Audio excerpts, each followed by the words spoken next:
TV. Hazvina kumira mushe. Scala asungwa and asungirwa muSouth Africa.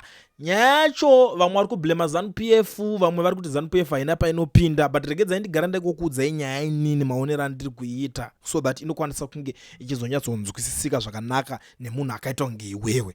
Yamakateerera kudai so ndiyo Kulian TV yacho patinokupai nawo ma-updates nezvinhu zvakasiyana-siyana zvinenge zvichiitika munyika yekwedu. Kana uchinge watosvika panapa iri first time yako kari kekutanga, chinotongogara wasubscribe watongoti joina kunge city wobva wangobaya that notification bell kuitira kuti pese pandinouya nema-updates ndichikuzivisai nyaya dzese dzinenge dzichiitika. Hauzojambwe kana kudarikira kana kupotswa nenyaya dzinenge dziripo. Ndisandapinda munyaya yangu. Zvakakosha. Kune vanhu vanoti vanoda kuadvertiserwa mabusinesses avo, vanoda kuadvertiserwa zvinhu zvakasiyana-siyana. Garai mandibata nhamba dzangu ndikukusirai pascreen apo. Tobva tangoita sei? Ndobva tangokuroverai skillful racho tongoti shkwabada. Ende futi regabva ndangoshandisa mukana uno kune vanhu vese vari muSouth Africa vanoda kuregisterwa makampani nekuvhurirwa maFNB business account vasina mawork permits kana kuti mastard permits. Batai company inonzi Education Research iyo enda kuisirai nhamba dzayo zvekare pascreen. Vanokubatsirai vanonzi Mukoma Owen ndo vanotanga kudaira foni pamunofona panhamba idzodzo. Motaura navo zvakanaka-naka. Ikambani hombe inobatsira vanhu pakuregister makampani nekuvhura maFNB business account. Chero uri garden boy chaiye, chero ko basa rauri kushanda unokwanisa kubatsirwa neizvozvo. Saka nguva yekuti unoswera uchinoregisterwa uchinobhadhariswa mari kunzi mari yako youri kushandira kamurungu kako ikako iri kupindira maakaunti memwe munhu uchisiswa percentage. Nguva iyoyo yakadarika unless kana wakatopusawo zvako. Chiregedzai tipinde munyaya, tipinde mushoko because ndikuziva kuti makanonokerwa munenge maakutotsva. Kana niniwo ndanga ndatononokerwa ndosaka muona ndichitaura ndichikasika handikakamire pakutaura ndokutaura faster kuitira kuti mugare manzwa zvakawanda pane zvinhu zviri kuitika izvozvizvi. I hope you are ready now. Right. Jacob Mugarivume ndiye abuditsa nyaya yacho. Ndonyangofarira kufamba nemasources honestly. Achitaura kuti Job Scala asungwa. Jacob Mugarivume ndiye abuditsa nyaya achitaura kuti Job Scala asungwa ende asungirwa muSouth Africa muno. Right, yakamira yakadai so. I have been informed that Job Scala has been arrested in South Africa. My Scala told me that while Job was at a meeting last night, one of his hosts asked to check something in his car. He took the keys and then went away. He returned after 30 minutes and asked that they all leave the meeting for it was getting late. Job then got in the car he was using. As they were on their way, police stopped them and searched their car. They found planted explosives and he was arrested and is in Pretoria at local police station. Lawyers have been dispatched from Zimbabwe to help him on the case.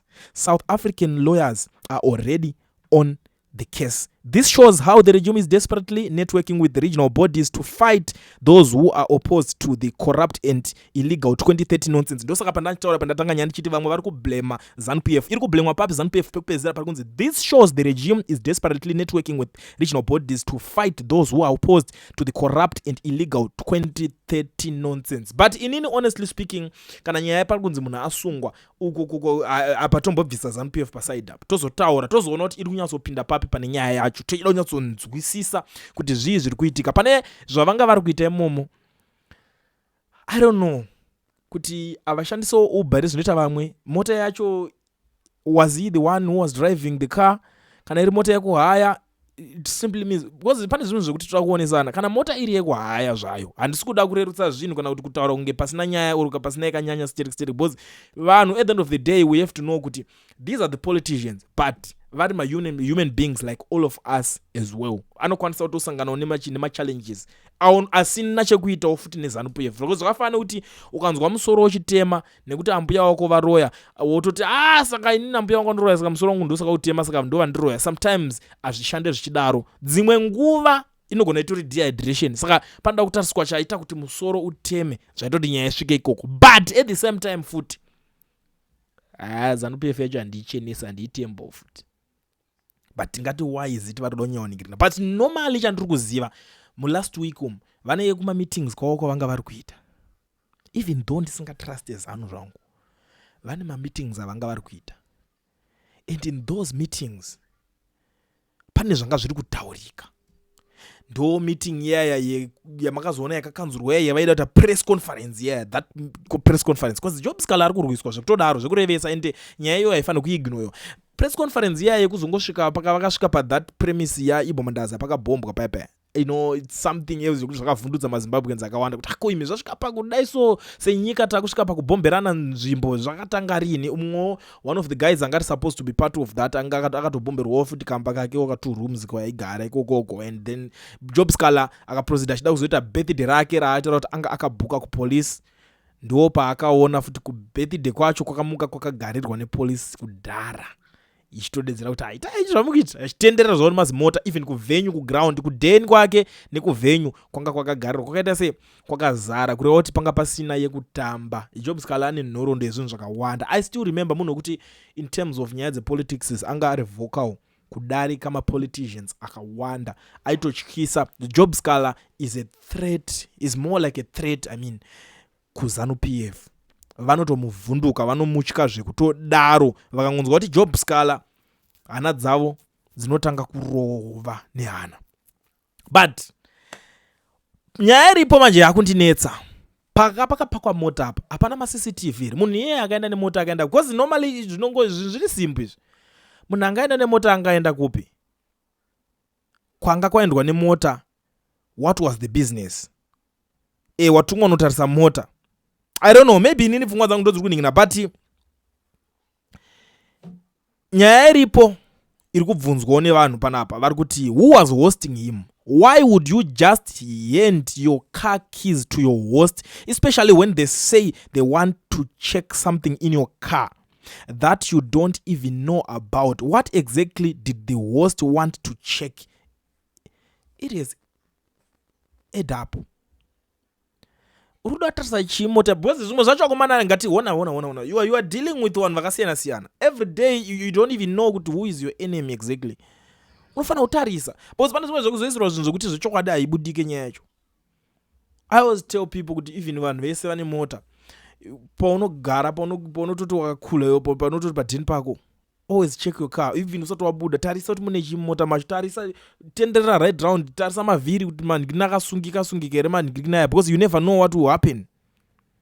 Sedza unonhingirikina kana kukurisirwa something mota uchingobuda chete obva wanzi tikukumbira kusecha mota iyo ukashamisika kuti zvapinda sei imomo. It's always very important.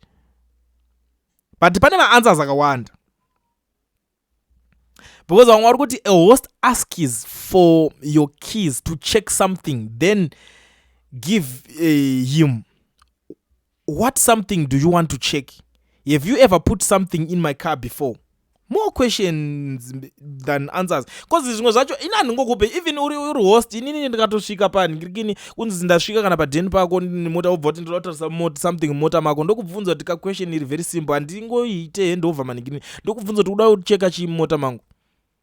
And normally vanhu velevel rana Job Scala nguva yakadarika yekuti anga achinzi ari kufamba achingoenda kwese kwaanoda kuenda ari one. No, anofana kufamba ane vanhu. Munhu akati ndikukupira kucheka something mota mako, give him a guy, one guy anoenda wachitoti okay let's go, tinoona kuti muda kucheka chii chamuda kutarisa ichocho because it doesn't make sense kuti ndoda kumbotarisawo kuti mota menyu munonhingirikana. It's not adding up now. No.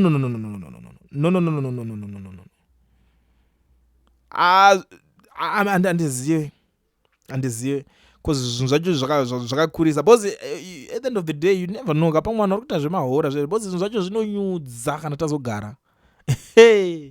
Wapinda nazvo sei? Uri kuda kuzoita sei?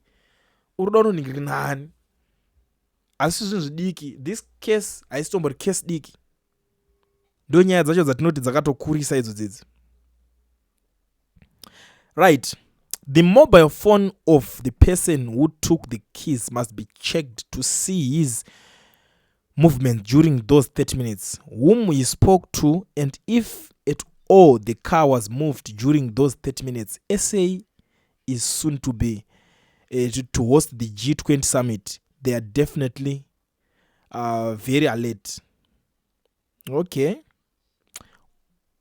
He will simply deny it and tell the court the explosives were implanted in his car, that if he didn't put his fingerprint on those stuff, team forensic will save him.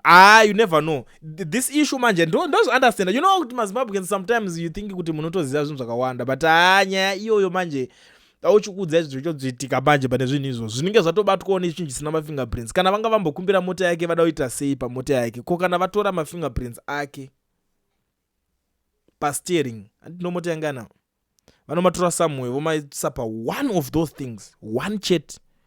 Team forensic yacho inogona kutodza kuti right, taakuchitarisa but yobva yakunyudzisa futi.